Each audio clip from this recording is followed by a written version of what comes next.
Hello, Lynne Gabriel. Hi. Hi, Nicola. We've got a short conversation chat, kind of interview about the amazing, I guess it's an award.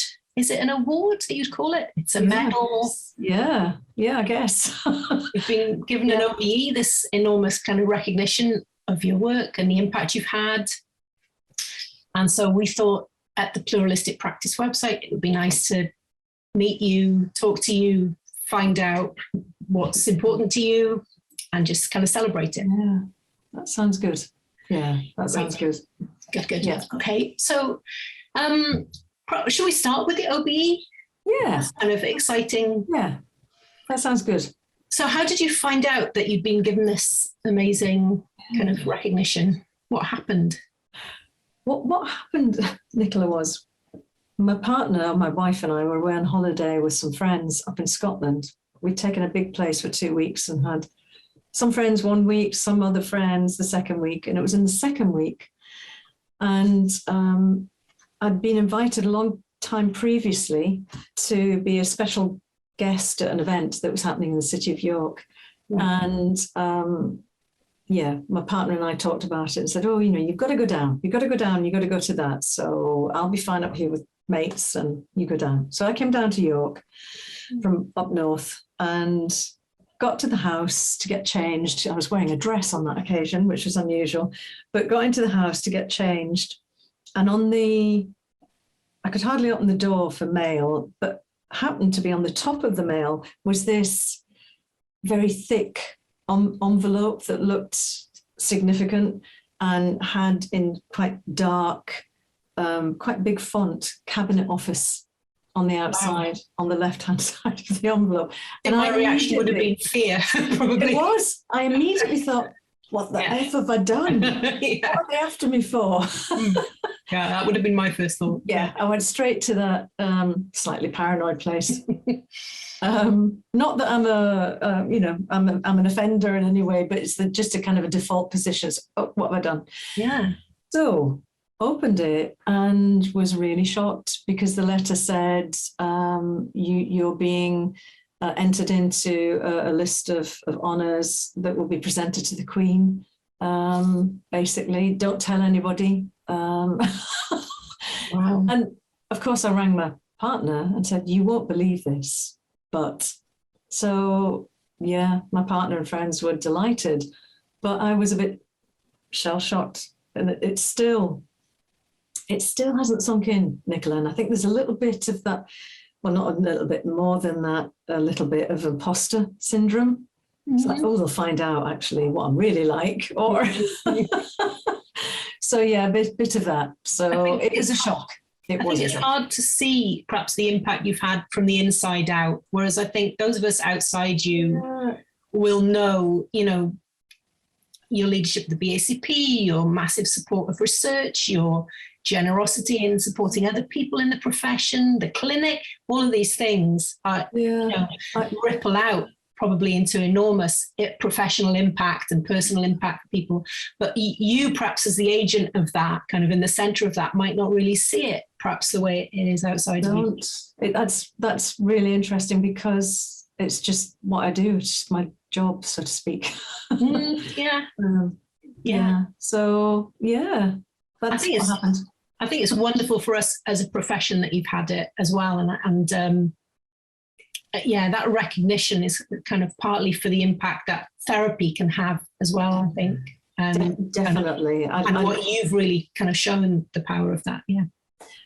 I really like hearing that apparently there are a number of people in the profession that have had awards and honours, but maybe we don't get to hear much about them. And for me, there will be lots and lots of people out there doing amazing work. And I would like to think that other people might be nominated. So let's see. Yeah.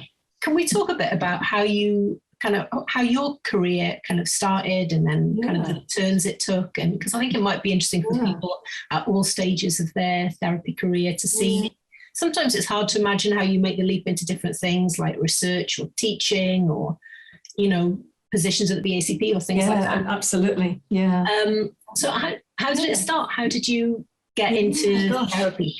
It goes back a long way, I think. I was a kid in a very dysfunctional family, and I think I was looking for a way out, really. And part of my way out was going into nursing.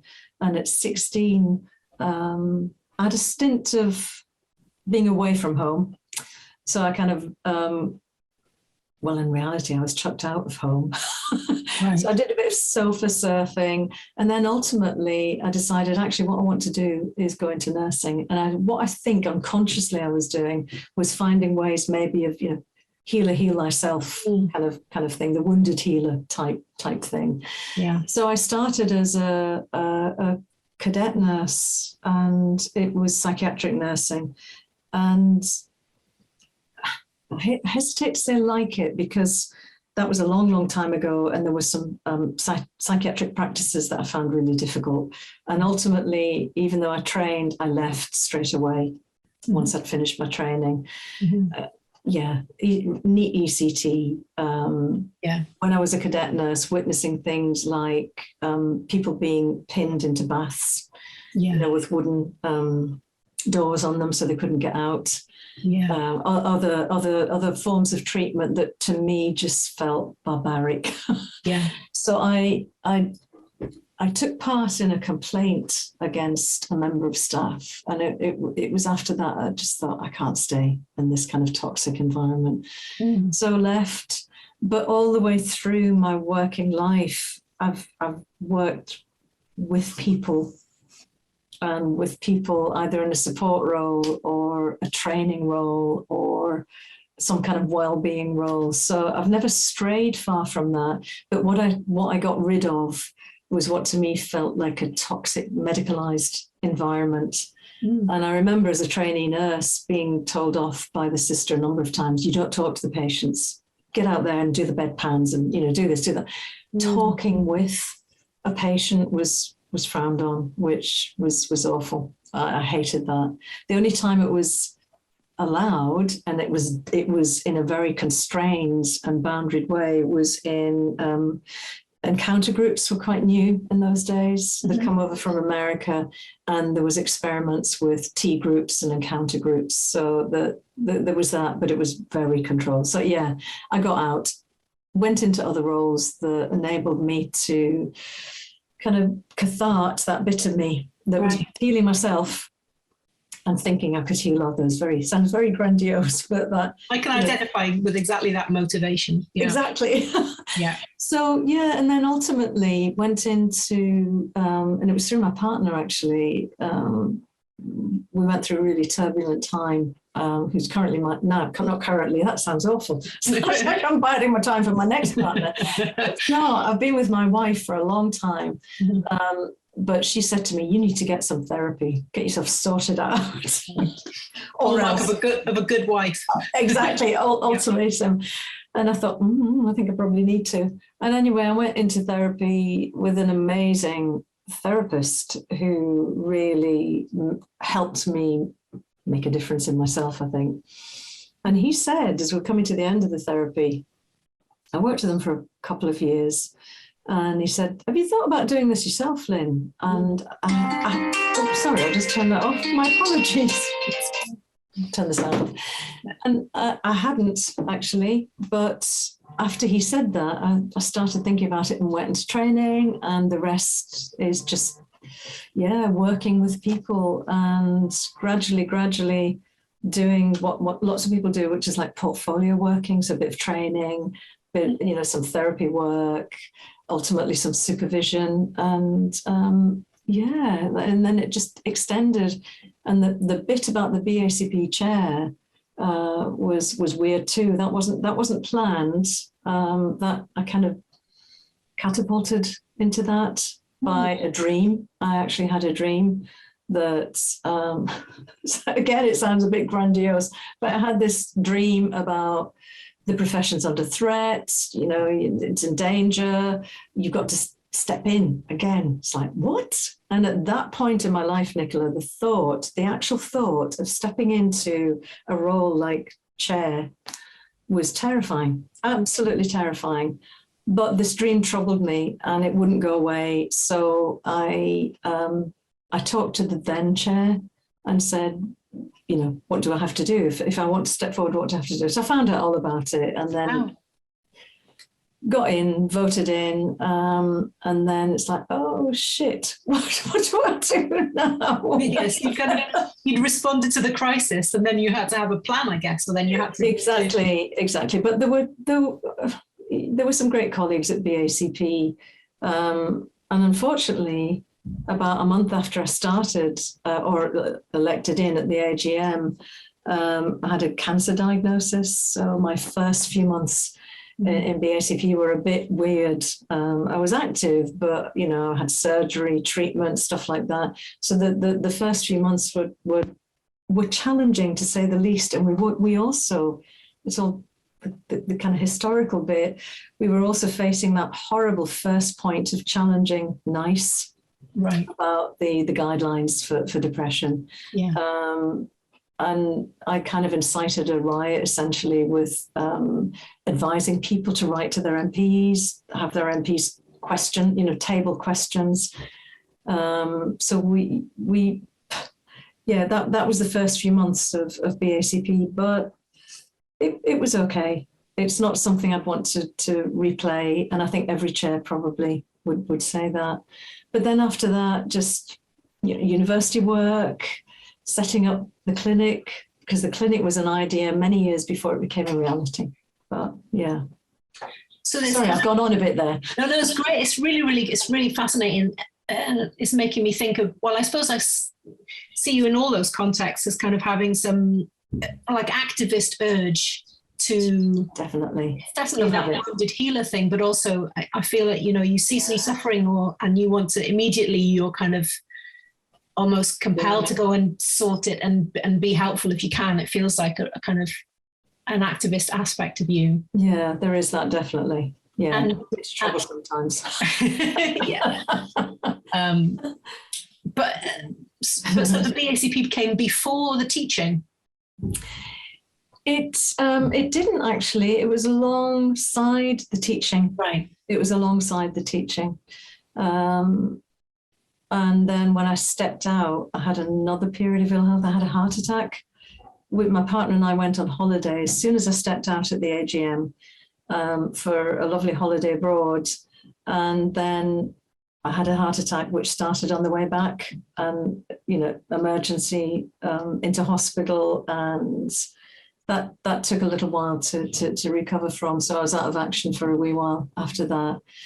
But it's funny, and I don't know if it's living life I live life at a different pace now than I used to. It's partly about advancing years, but pacing oneself as a practitioner or as someone that's engaged in the psychological therapies, I've learned the hard way. It's really important, and it's for me it was a hard won lesson, and it was health. On a health basis that I kind of had to literally stop. But I love the profession, Nicola. I'm passionate about the profession, and absolutely, and adore is not too strong a word, adore being part of the Pluralistic Network. Absolutely love it. And there are colleagues there that, I'm not ashamed to say this, I love to bits. Yeah. You know, and watch and think, God, you know, you've got to be the next prime minister, or yeah. There are some amazing folks in the Pluralistic Network. There are amazing folks everywhere, but in the network, it does seem to have attracted some big hitters in terms of the work that they're doing, how they're contributing. It feels an exciting place for a big part of the profession, actually a growing part of the profession, to be at. And for me, I've definitely found that as kind of something that's come into the network a bit more recently. Yeah. The generosity and the kind of openness and absolutely the support from you and from other people is just kind of overwhelming, I think, when you first become part of that. Yeah. Because for me, I kind of had a feeling, oh, I'm part of a community now, that we're all mutually caring. Yeah. And this is something that we talk about in the interdisciplinary groups. We have this kind of subgroup of interdisciplinary thinking about therapy from interdisciplinary points of view, teaching and social work and stuff like that. And we were talking about some of the work that John and Julia McLeod are doing around embedded counselling. Yeah. And how it can feel as if when we share our counselling knowledge with other professions, we are losing something. That we're giving away something, that we might be, downgrading ourselves, that there's a lack over expertise. And if we share it, so it worries some people that we kind of are upskilling all these other professions to have counselling skills. Yeah. But of course, what it does is it just makes those other professions better informed. Absolutely. It makes them more able to make good referrals to us. It supports our clients in kind of more holistic ways. And it means that we can learn from other professions. There's something about that kind of lived win-win kind of sharing. Absolutely. That uplifts everybody, that I've really felt in the community, and I've really felt it from you as, particularly, and a few other people as well. But it really doesn't feel like a competition for space. It feels like it's not a shared kind of empowerment. Yeah, and that's how it feels. Yeah. And I have had a very dear colleague just wonder recently about what if there was some conflict or an eruption. And in my mind, I think we'd engage with that, wouldn't shy away from it, we'd engage with it. We'd always have compassion there. There's something about, gosh, I'm going to sound like it's bordering on a bit of a groupie, but there's something about a pluralistic framework for working that is very enabling. And I think when you embed those kind of co-production values, being able to hold polar opposites within the same context and discussion, and not disintegrate and not be defensive. There's something hugely empowering about that. And I and this is fantasy stuff. And I could almost like hear Mick Cooper. That sounds terrible that I'm talking about Mick in this context, because I think he's an amazing colleague, and he's someone that I do adore. And I think that he might say, take it a bit at a time kind of thing. But I think the pluralistic network and people within that network have a lot to offer the socio-political landscape, both in ways of working and in ways of meaning making. And Nicola, I was really shocked to hear, I think it was the leader of the Liberal Democrats, almost out and out refusing to work collaboratively with either of the other kind of key parties that was in the conversation, Labour or Conservatives. And in a pluralistic way of working, ideally, that just doesn't happen. You commit to being involved and to having the dialogue and having that kind of dialectical space and interaction where friction and conflict is not something to be terribly afraid of. It's just part of the mix kind of thing. Yeah, and also maybe inherently valuable to have these this rich understanding of whatever it is that we're talking about that encompasses things that are different from each other and don't necessarily agree. Yeah, absolutely. Because what a one-sided solution is rarely a really, speaking just as a therapist for a client, it's really rare that you have one problem and one solution. And it's always multifaceted, isn't it? And there's absolutely consequences either way. And yeah, definitely. And I love what you bring and other colleagues are bringing. I mean, what you've brought around co-production and unpacking the kind of the values and ways of being.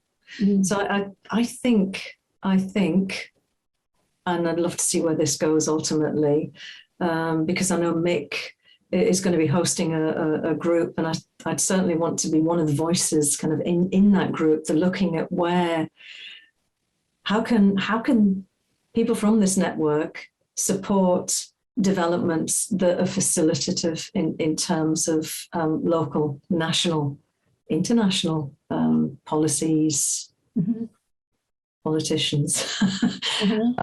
Yeah, I don't know where that'll go, Nicola, but and maybe contributing or trying to support some kind of cultural shift. Yes, that allows for the kind of dialectical spaces that you're talking about. Yeah, absolutely. It doesn't seem to happen in this very combative. It doesn't. It doesn't. Isaiah Berlin, who was one of the founders of pluralism and kind of pluralistic ways of thinking, he claims it wasn't his work, but many people ascribe it to him. But he talks about people being of two types: hedgehogs and foxes.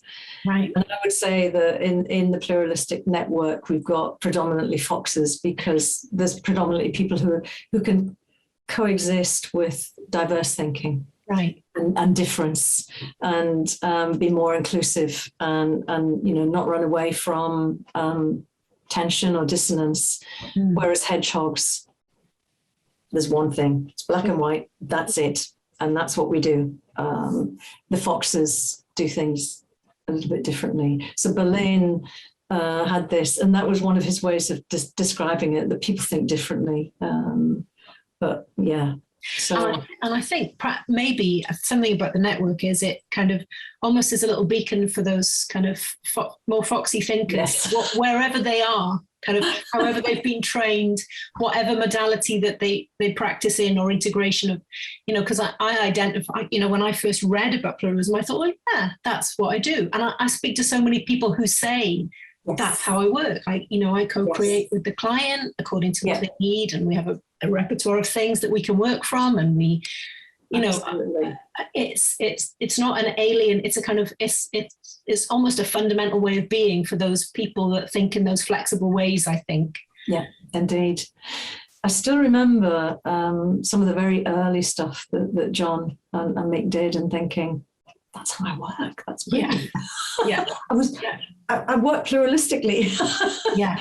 So it was, again, helpful for me as a practitioner, finding that other people were going to the lengths of putting something out that could helpfully inform new practitioners, trainees, people wanting to move into a slightly different way of working as they move on in their career. But yeah, it was like finding a welcoming hub. Yeah. Foxes, yeah. Foxes. I like that. That metaphor's never going to leave me. Foxy thinking all the time. I suppose perhaps it'd be nice to just talk about, because you talked about the challenge kind of in the profession that you saw when you applied yourself to become the chair of the BACP, to try and tackle that kind of crisis that we were in. Yeah, I'm wondering what your thoughts are about the profession now, maybe what the dangers are for us, or what maybe the ways through might be for us. Yeah, I think I don't believe what I'm about to say, but I think some occupational areas fear what counselling and psychotherapy can bring to the table, or a threat potentially. But actually, this is the bit that I firmly believe: there's space for everyone. Yeah. Given the volume of human beings, just in the UK alone, let's stick with the UK, that there isn't enough support to go around those who actually need help. I think there's space and a place for all of us, whatever that place is, whether it's private practice, whether it's working in an agency. I know one of the big challenges the profession, when I say profession, I'm talking about counselling and psychotherapy here particularly. Yeah. One of the challenges faced is unpaid work, and volunteering, and that kind of culture of continuing to volunteer post-training. My hope is that we're on that kind of cusp now of counselling and psychotherapy is recognised, and it's how do we have counselling and psychotherapy part of day-to-day work programs in departments, in organisations, so that we're part of the fabric, absolutely part of the fabric, and that we're the kind of go-to, along with others, depending on what people want, depending, Nicola, on what people want. But I think we're at a really, really exciting time. And I know there was a lot of criticism of BACP. BACP is, as you know, were one of the key advocates for having a national clinical lead for psychological therapies or psychological professions. And I know there's been some hostility from parts of the counselling and psychotherapy profession that some of the initial wins that might have been secured take place within either an NHS setting or a setting that doesn't feel quite where people want it to be. So I think what people want is jobs, you know, practitioners, members, BACP members, UKCP registrants want jobs, and I absolutely get that. And my expectation and hope is that in the next few years, we're going to see a real growth of counsellors and therapists in workplaces. Yeah, I can't see that not happening. I think a big challenge is, in my day as chair, it was people like Lord Layard and others who were absolutely entrenched in a CBT paradigm, a CBT psychology paradigm. And that's nothing against CBT. I have some great CBT practitioner colleagues, psychologist colleagues, but that was seen as being at the top of the tree, and that maybe, and rightly so, they had a lot of research evidence to inform their rhetoric. So as a profession, we need to be informing our rhetoric with evidence from, let's say, humanistic therapy and how that works, or different types of humanistic therapy works, how person-centered pluralistic therapy works, that kind of thing, so that we're matching other research. And I know some people might balk at that and think, I don't want to do research, I'm not interested in research, but something about doing research which is about our professional standing, our professional reputation. And I know some people might balk again at those kinds of terms, but there's somebody called Sally Aldridge that I used to work with when I was in BACP, and she used to say, and I think there's a lot of mileage in this expression, you've got to be in it to win it sometimes. And this sounds awful, and I don't mean it to, but sometimes you've got to run with some people and help them understand what it is that counselling and psychotherapy have to offer.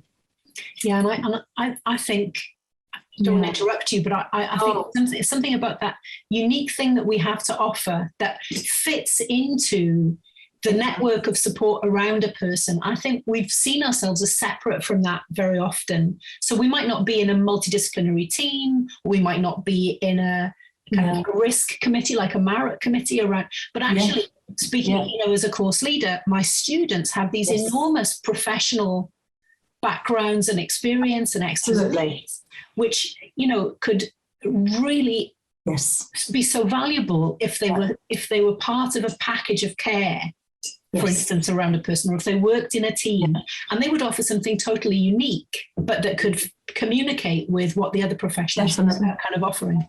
Definitely, Nicola, absolutely with you on that. And we still have pitches that we have to position ourselves on in terms of gaining ground. And one of them is, it's often, in terms of psychological therapies, it's still often lumped under psychology professions, but actually it's psychological professions, not psychology professions. Psychological professions is a much more inclusive term, because psychology professions could easily exclude counselling and psychotherapy. Counselling psychology, and I know in the profession we have lots of counselling psychologists who are members of BACP who are in the Pluralistic network, and there is a place for all of those professional areas. But there's something about not losing not losing counselling, not losing psychotherapy. And I'm aware that I'm separating them out there, but we need both counselling and psychotherapy alongside others. Yeah, valued for the unique thing that they offer rather than a hierarchy of absolutely competing hierarchies, but valued as different and valuable. Yeah. And valuable because they're different. They offer a difference that for some clients means something. Yeah, absolutely means something, and means something different from what they might get in with a different professional or with a slightly different philosophy of, you know, or care of whatever. Absolutely, yeah. And I appreciate it's not for all clients, but for many clients, it is. Yeah. I suppose, I mean, just thinking about, just to perhaps end the conversation, because we've been about half an hour now, and probably people have got only so much capacity in the modern era to kind of take in whole videos. But what's next for you, Lynne? What dreams are still a kind of, is there anything for you that is, I mean, you've just been given an OBE, so you can aim quite high now, I would say. What's left for you that's important, or the next thing that's pulling you? I'd love to think that I could support, play a part somehow in some of the good, the really strong features of the pluralistic movement that could make a difference. That really could make a difference at a very significant level. So I guess I'm talking about political platforms at, you know, local politics level, local policy level, national policy. I would love in my lifetime to see that there are people who are either new into the profession or coming through the profession on a career trajectory that are going to take the profession really out there, so that it's influencing in a deep, almost like in an embedded way, in terms of thinking of, you know, John and Julia's work on embedded counselling, embedded ways of meaning making and ways of working that are more inclusive, that can cope with diversity. Have that compassion running through them, that you would have the compassion, a bit like a bit of rock that's right through. Yeah. There. And then more immediately, I've got to say this is, because I'm so excited, working with Andrew Reeves on an edited Ethics in Action series. So that's going to cathartic and, you know, scratch that author itch. Right. Yeah. So that feels really exciting. And the next project. And then after that, if you could maybe ring up and find out how to become Prime Minister, Lynne, then that would be fantastic, because I think we'd all be behind you. I want to support someone else to get there. I think fabulous, Nicola. No. Thanks very much, Lynne. I really enjoyed that conversation, and and I hope, you know, I'm sure that people will have got a lot from listening to you, just your personal story and your kind of views about what we can do in the profession. And I feel excited about that as well. I hope to be part of it too with you. Thanks, Nicola. It's been lovely talking with you. Thank you.